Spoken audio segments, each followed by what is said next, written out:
എല്ലാ കൂട്ടുകാർക്കും ഷെംനാസ് കിച്ചൻ മാജിക്കിലേക്ക് സ്വാഗതം.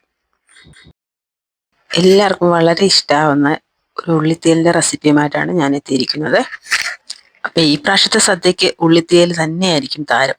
അത്ര ടേസ്റ്റിലാണ് ഈ ഉള്ളിത്തീയൽ. നമുക്ക് തീയൽ എങ്ങനെയാണ് ഉണ്ടാക്കുന്നതെന്ന് നോക്കാം. അപ്പോൾ ഓണസദ്യയിലെ മെയിൻ ഘടകമായ തീയൽ എങ്ങനെയാണ് തയ്യാറാക്കുന്നതെന്ന് നോക്കാം.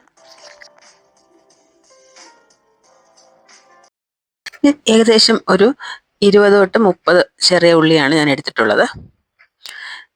ഈ ഉള്ളി ഒന്ന് ഇതുപോലെ ഒന്ന് അരിഞ്ഞെടുക്കണം.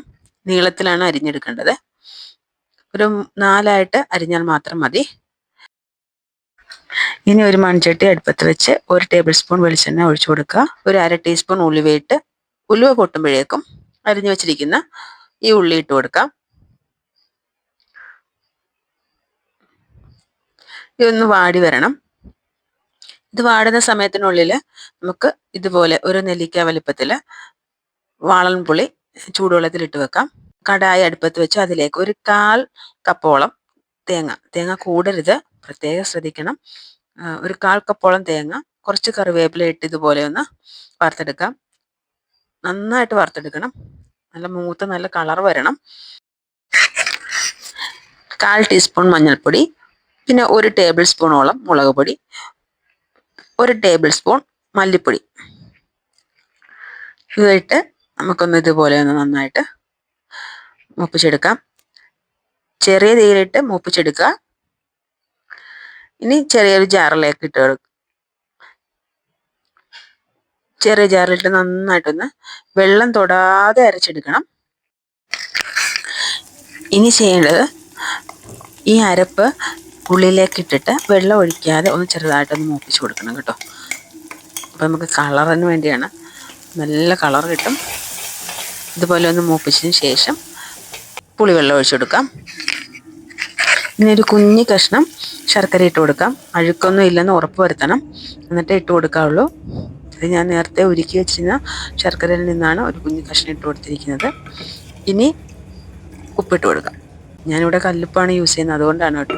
നിങ്ങൾക്ക് പൊടി ഉപ്പും ഒക്കെ ഇട്ട് കൊടുക്കാം. അതെ, കുറച്ച് ഉപ്പും കൂടി ഇട്ട് കൊടുത്തിട്ട് ഉപ്പും പുളിയൊക്കെ ഒന്ന് നമുക്ക് നോക്കാം. അപ്പം ആ പുളിവെള്ളത്തിൻ്റെ വെള്ളം മാത്രമേ ഉള്ളൂ കേട്ടോ ഇതിൻ്റെ അകത്ത്, വേറെ വെള്ളം നമ്മൾ ആഡ് ചെയ്യുന്നില്ല. ഇനി നമുക്കിത് നന്നായിട്ടൊന്ന് തിളച്ച് വരണം.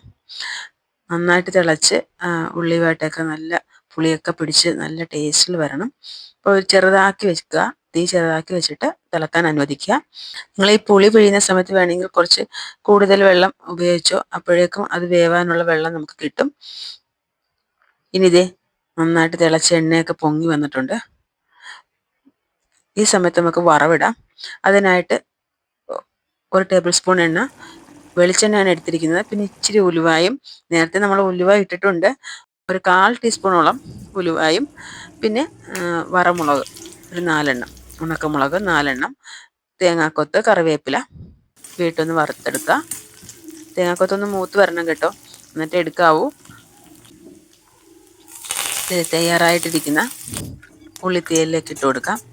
കണ്ട, നല്ല സൂപ്പറായിട്ടുണ്ട്. ഇപ്പം തന്നെ അതിൻ്റെ പ്ലാനൊക്കെ മാറി, നല്ല മണമൊക്കെ വരാൻ തുടങ്ങി.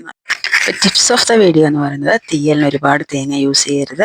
5-6 മിനിറ്റ് ചെറു തീയിൽ തിളക്കാൻ അനുവദിക്കുക. വെളിച്ചെണ്ണ യൂസ് ചെയ്യുക. അരപ്പെണ്ണയും മൂപ്പിക്കുക. ഇപ്പം വീഡിയോ ഇഷ്ടമായെങ്കിൽ ലൈക്ക് തരാൻ മറക്കല്ലേ. സബ്സ്ക്രൈബ് ചെയ്ത് തൊട്ടടുത്തുള്ള ബെല്ലൈക്കൺ ഓൾ എന്ന് പ്രസ് ചെയ്താൽ മാത്രമേ എൻ്റെ അടുത്ത വീഡിയോയുടെ നോട്ടിഫിക്കേഷനും നിങ്ങളിലേക്ക് എത്തുകയുള്ളൂ. അപ്പം മുൻ വർഷങ്ങളിലൊക്കെ ഓണ വിഭവങ്ങളെല്ലാം നമ്മുടെ ചാനലിൽ ഇട്ടിട്ടുണ്ട്, അതെല്ലാം കയറി നോക്കുക. ഇപ്പോൾ ഉള്ളിത്തീയൽ അറിയാൻ വയ്യാത്ത ഫ്രഷേഴ്സിനൊക്കെ ധൈര്യമായിട്ട് അയച്ചു കൊടുത്തോളൂ. ടേസ്റ്റി ആയിട്ടുള്ള ഒന്നാണ്. അപ്പോൾ എല്ലാവർക്കും